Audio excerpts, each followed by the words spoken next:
It's time to accelerate. Hi, I'm your host, Andy Paul. Join me as I host conversations with the leading experts in sales, marketing, sales automation, sales process, leadership, management, training, coaching, any resource that I believe to help you accelerate the growth of your sales, your business, and most importantly, you. Hello, and welcome to Accelerate. I couldn't be more amped up to talk with my guest today. Joining me on the show for a second time, Kraig Kleeman, author, speaker, consultant, expert on cold calling and prospecting to the C-suite, and has a brand new book out called A Winning Brand, talking about personal branding. Kraig, welcome back to Accelerate. Hey, Andy, it's always good to be on Accelerate and really, frankly, collaborate with Andy Paul in any way. Thank you for having me. Oh, thank you very much. So, for maybe people who didn't get a chance to hear the first episode we did, almost a year ago, or better part of a year, maybe fill us in a bit about you. Yeah, just a little bit about my background. Is that what you mean, Andy? Yeah. Yeah, great. Yeah, so listen, I started a software company years ago and grew it as founder and CEO from 0 to 20, 25 million in sales pretty quickly in about 3.5 years. We had a good, good value, sold it, a good exit for a good valuation. Took a few years off, but during that time, I learned a whole lot about cold outreach, cold calling, all sorts of things. And after I sold my company and taken a few years off from the work world, I got back in and began doing some consulting almost accidentally. And the consulting practice was centered around sales transformation and restructuring sales process to get much better yield. A big part of that was cold calling. My clients, we started getting these great outcomes, Andy, and my clients started calling me the world's greatest cold caller.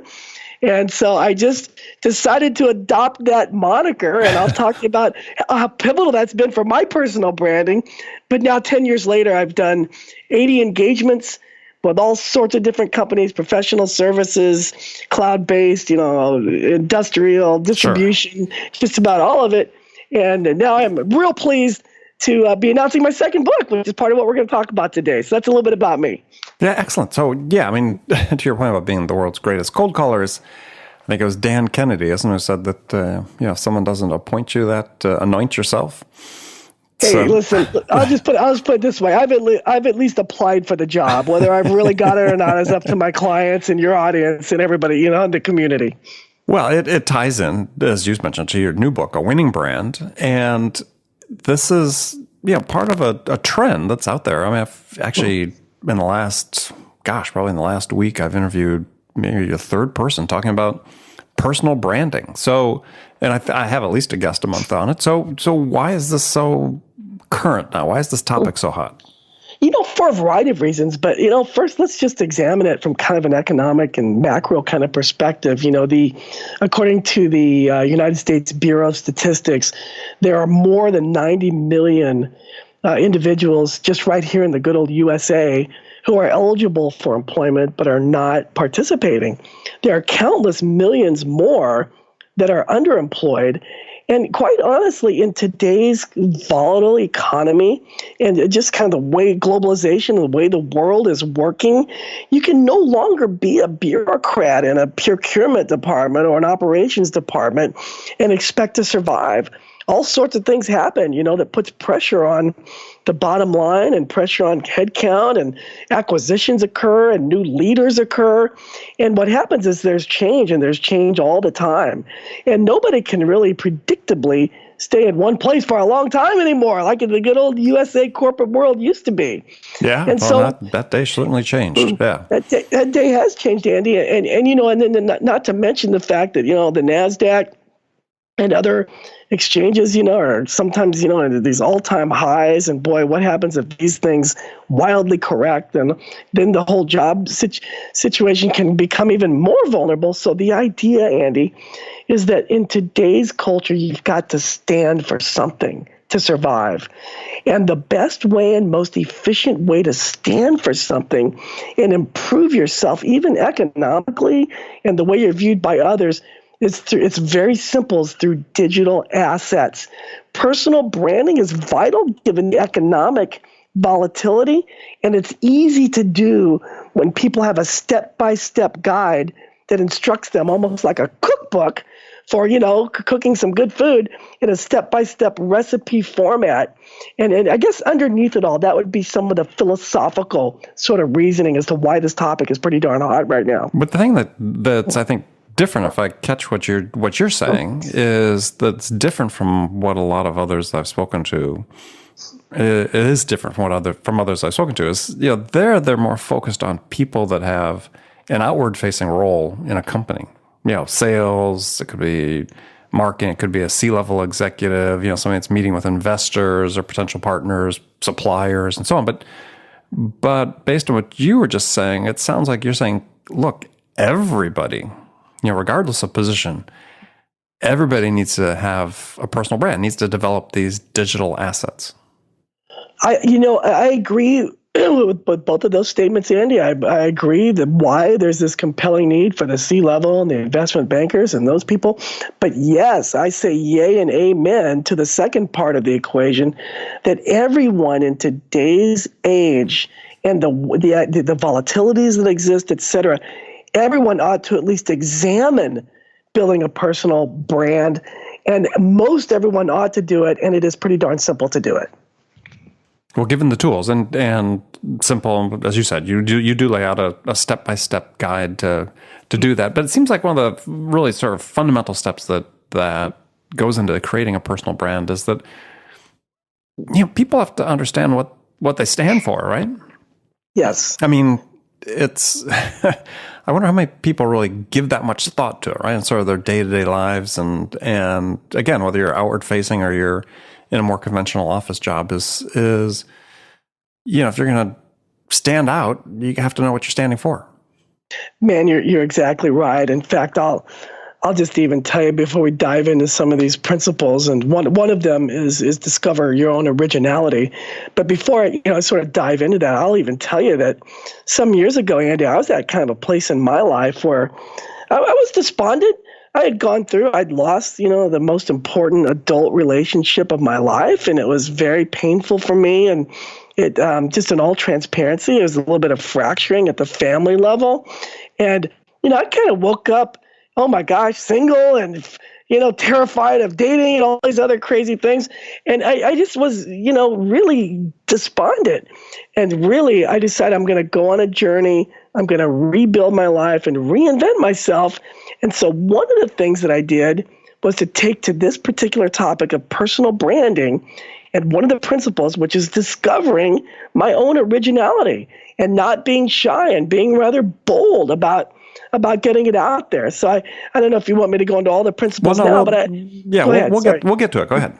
Yeah, good. And I just wanted to say that a lot of this is my journey that I write about in the book, and there's an online course now that is we just released. It's also similar to the book, but as videos and work guides, and gets it even more tangible for the user, for the reader. But it was birthed in some struggles in my own life to reinvent myself, to build my own personal brand. And I can tell you that, just a few short years ago, I had zero following in the social media world, and now we've developed the followership distribution matrix, and I wouldn't have even made first base, so to speak, on that now.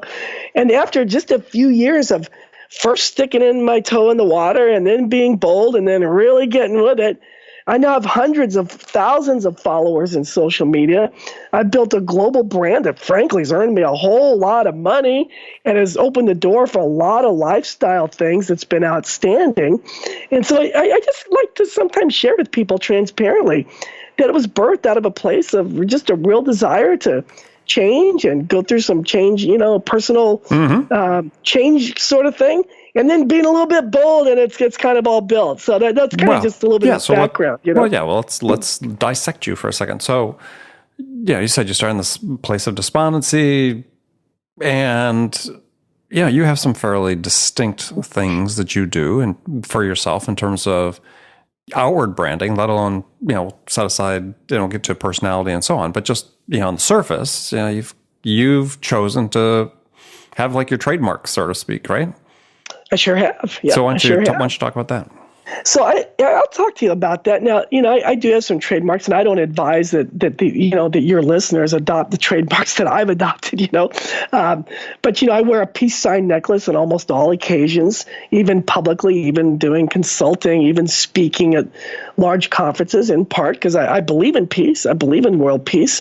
I have probably 300 pairs of sunglasses, Andy, in my wardrobe, and I don't know if I should be proud of that or embarrassed about that, but they're all cool and hip, and I like them. And I'll tell you, part of it is because it reminds me of a very fundamental truth, and that is the power of external perspectives.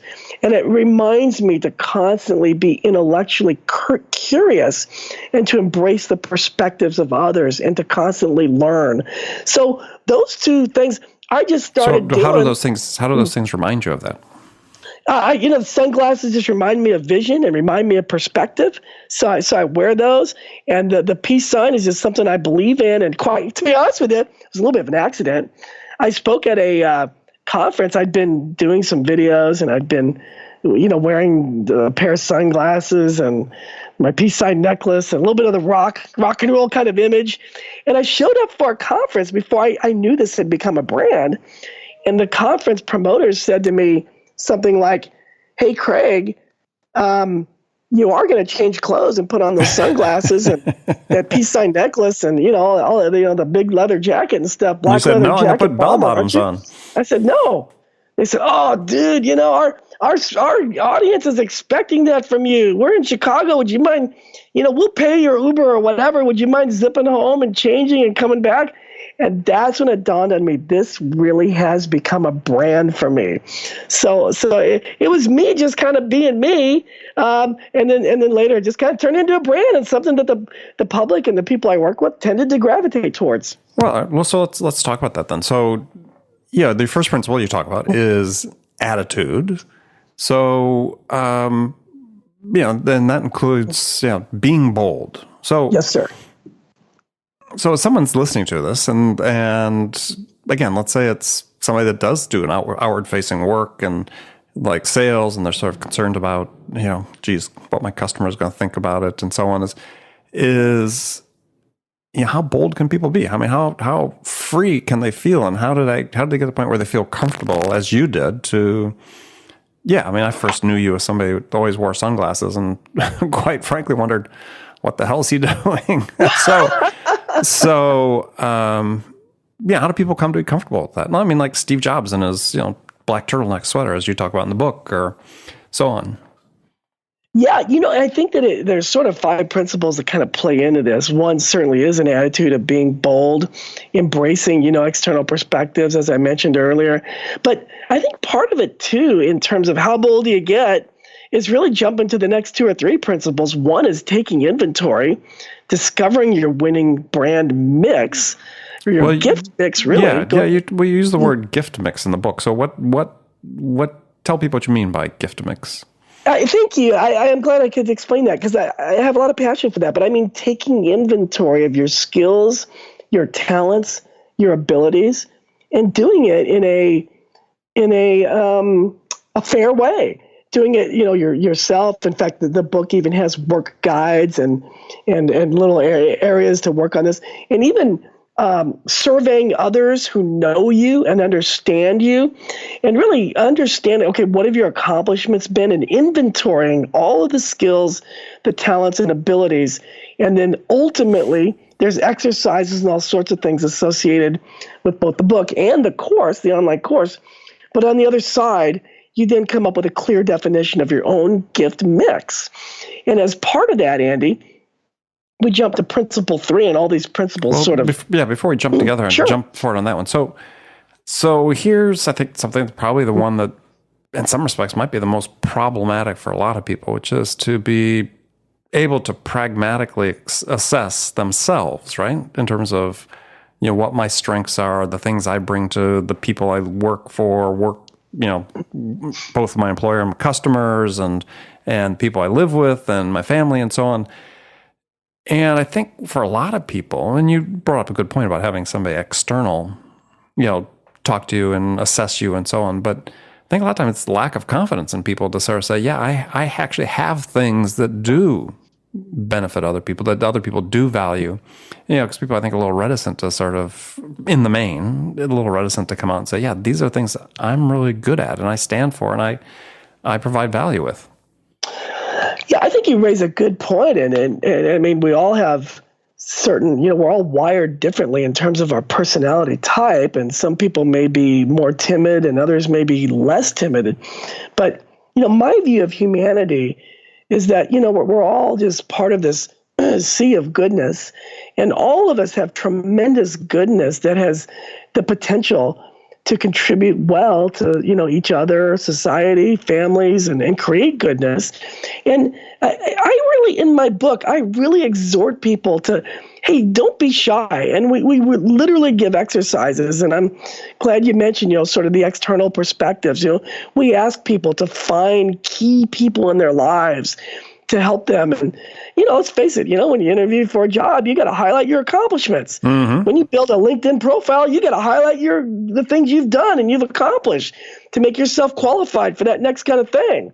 And so, it's not that difficult. I think it is people have a willing heart, just a willingness to try to be a little bit bold and follow the recipe, follow the steps, and take an inventory of themselves. We go way deeper, though, than just a resume. Think about all the good things that a person's done in life. And you really find that journey might not be quite as difficult as it might appear. Interesting. All right. So next principle then is discover originality. You're starting to talk about that. And this sort of gets a little bit to, some of your external branding, find something that identifies you. And the point I think you sort of make in the book is the originality doesn't necessarily have to be, it doesn't necessarily have to be value-based. I mean, we're talking about people form perceptions about people on the external as well as the internal. You sure are. That's a great way to say it, Andy. And I can tell you that I'll just kind of go back to a little bit of my original story. One thing I may have omitted was, on a Friday or Saturday night for years, but not involved, not at all in my professional life, but on a Friday or Saturday night, or even after work, if I went home and changed and went out with friends, I would always do this. I always collected sunglasses. I loved them. And I always wore things like peace sign necklaces and things like that. I like to accessorize. And one evening, I was sitting around. I remember one of my best friends had a little house party. We were all out on his patio. And I just looked at everybody and I said, you know what, beginning with this Monday, I'm going to start dressing like this, the way I've dressed, for years socially and all of my professional life. And they're telling me you're crazy and you're going to lose clients and this and that. I said, well, maybe, but it might just work the other way for me. It might just create some branding for me. Mm-hmm. And so I literally took a risk, and I was just being me. I just turned me on during my professional life, knowing that it was a risk, but taking that originality has really set my brand apart. And it's, I really, even though my brain and my intellectual skills probably have not increased from wearing sunglasses and having a little bit of a rock and roll motif, I can tell you that the original component of my brand has gotten noticed. And now I get business from all over the world every year that really comes in from this branding. So there's been a lot of goodness to it in just discovering that originality and really distinguishing myself from others. So is there part of your brand, though, too, that's not the external, that's the thought-based, the value-based, that is the reason why customers pick up the phone and call you? Oh, listen, Andy, and we'll get into all this after we get through the principles if there's time, but there are steps that I've gone through and I've labored through creating, all sorts of digital assets, including video. I've got a YouTube channel and I've got videos that I post in different social media realms. LinkedIn is one of the important ones. Facebook, believe it or not, is one of the very important ones both for business. And I think all these, and I've created these kind of stylistic graphics that have positive, motivational, sort of messages. No, but I think underneath all that, well beyond external originality, I think anyone who knows me would say, I hope, that there's a real depth of intellectual integrity within Kraig. And, when Kraig, examines an issue, particularly in the area of sales transformation, which has been a big part of my life, is most of my adult life. Of course, now with branding and the release of the book and the release of the online course and other things, I think people would say that Kraig really has a view that may sometimes even be contrarian, but is backed up with intellectual integrity and fact-based research. So I hope that answers your question, but I sure hope others would view me that way. Well, and I think that's what, the hope of the brand, right? Is that your brand is consistent, because that's really the next principle you talk about is, there's a principle in social psychology. It talks about consistency and the requirement we basically have to be hardwired as humans to be consistent intellectually and congruent with, our actions and our thoughts. And this is your fourth principle is, be consistent. And there are lots of ways that we find these days, especially with the advent of social media, where people are not being consistent with their personal brand, that comes back to haunt them. That's right. I was just actually, we're now personally doing branding coaching for select people that want some help with, building their brand. And one of the things in the coaching sessions, and one of the things I've stressed right here in the book, you picked it right up, is the absolute importance of consistency. And so, some people, really view this as a one-off, or maybe they don't get the results they want in the first couple of tests with this, and maybe even posting certain, images and statistics and things like that that's consistent with their new brand that they're developing, but remaining consistent with it is very important. I had a conversation with my sister over, it was either Thanksgiving or Christmas, it was during the holidays, and she was, talking just real from her heart and, asking me a lot of questions, and she wanted to go into my Facebook page, Facebook kind of area, and looked at all my images and stuff, and all the things I posted. And I looked at her and I said, "Well, Kristen, one of the differences between you and me," and I just like brother to sister talking, is I said that I'm so embraced and enamored with the concept of branding that I never post anything on Facebook or anything in social media with any purpose other than to promote my brand and be more consistent with my brand." And I could just tell she looked at me like that. It was absolutely amazing. And since then, of course, I've seen her, start to adopt some of these principles. But consistency is very, very important, Andy. Well, but you bring up an interesting point, especially in this sort of juncture of our country's history where there's a lot of political division. That's not news to anybody listening to the show. And I find that people are having a difficult time not injecting the personal into the business, into the brand, if you will. And so there's some people think that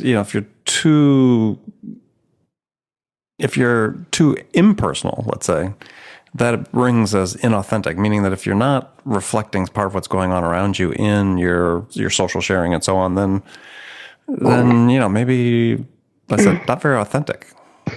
I think you're right in that, and I try to advise others, and I try to adhere to this myself, that even all the things that I post and all the different channels, even though it is consistent with my brand, I try to make it all in the context of my personal life.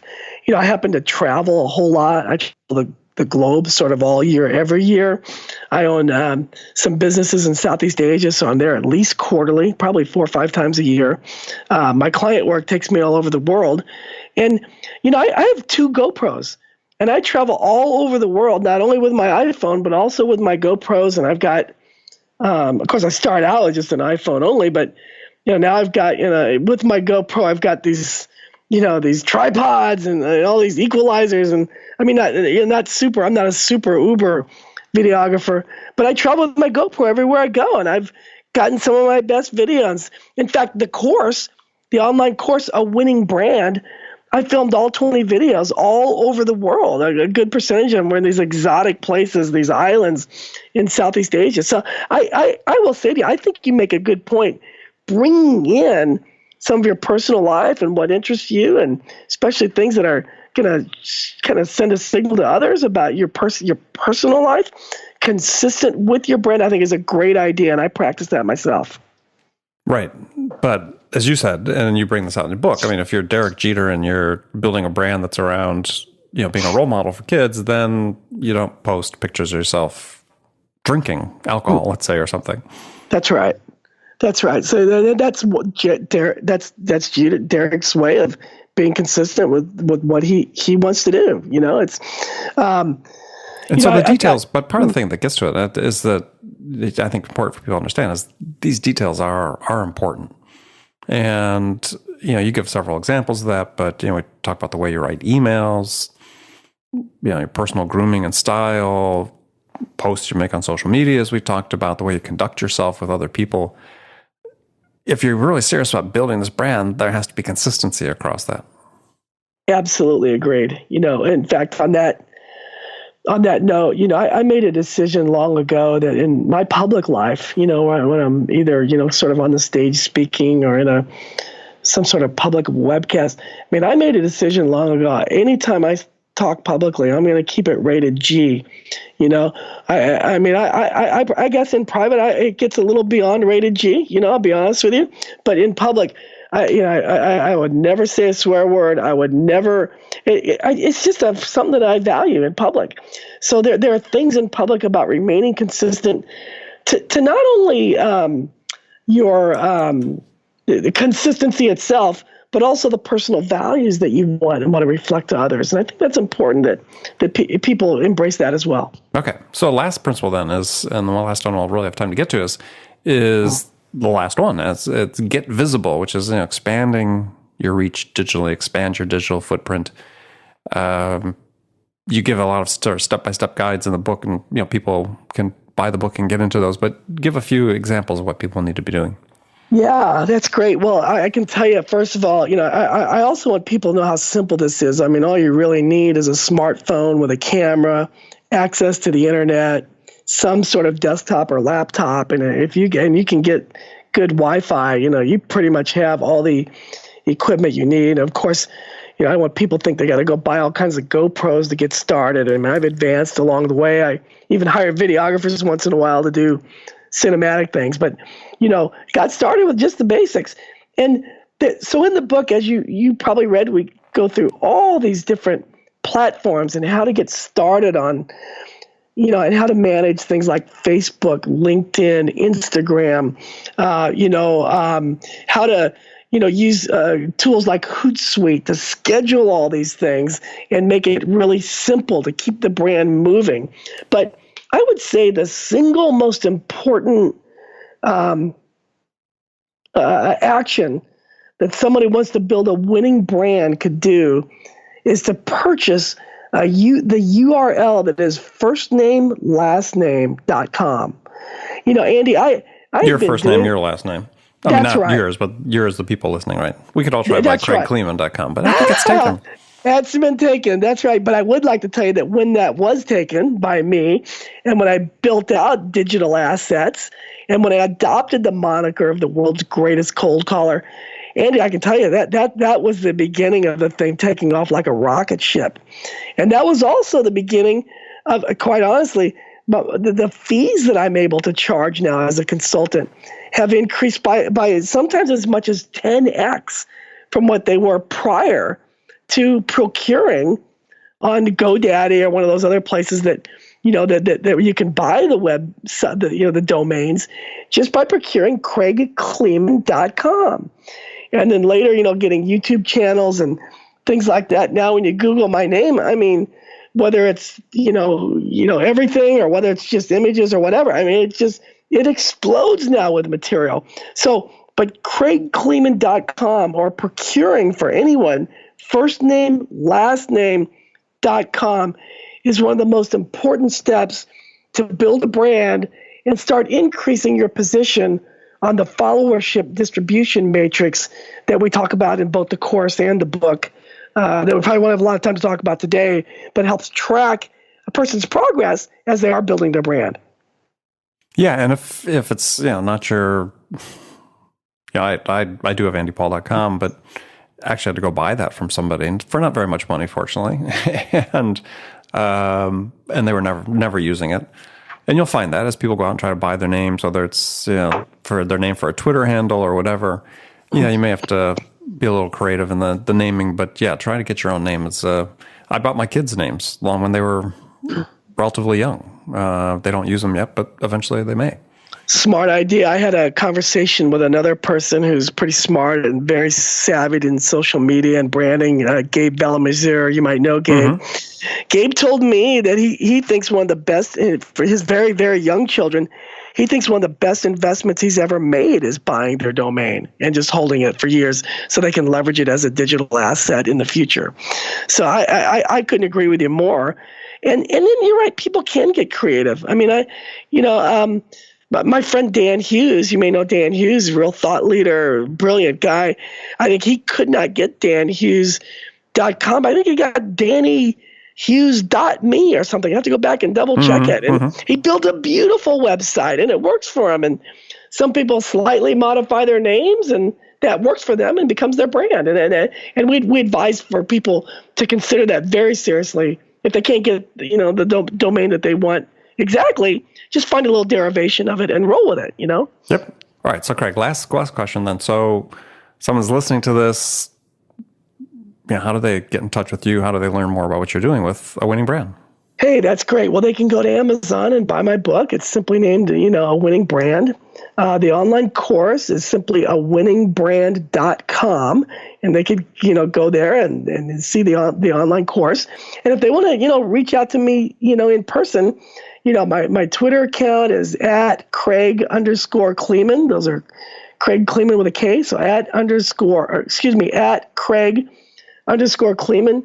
LinkedIn, simply Kraig Kleeman. Facebook, simply Kraig Kleeman. Love for people to follow me and connect with me there. And if somebody really wants to get through, we've got an email, info@Kraig Kleeman, and all those actually still get fed into an email that I personally have one of my assistants and I go through every single day. So those are the ways that people could reach me, and we'd be delighted, Andy, if your audience did reach out to us. Okay. Well, Kraig, I think perhaps they may. So thank you again for joining. And go ahead. I'm sorry. Oh, no, I'm sorry. I think I interrupted you, but thank you for having me, Andy. This is always fun to collaborate with the man, the myth, the legend, Andy Paul. Yeah, well, thank you very much. And friends, thank you for taking time out of your day to listen to the show today. And remember, as I say every time, make it a part of your day every day to deliberately learn something new to help you accelerate your success. And easy way to do that is make sure you join all my conversations with top business experts like my guest today, Kraig Kleeman, who shared his expertise on how to accelerate the growth of your business. So thanks for joining me. Until next time, this is Andy Paul. Good selling, everyone. Thanks for listening to the show. If you like what you heard and want to make sure you don't miss any upcoming episodes, please subscribe to this podcast on iTunes or Stitcher.com. For more information about today's guest, visit my website at andypaul.com.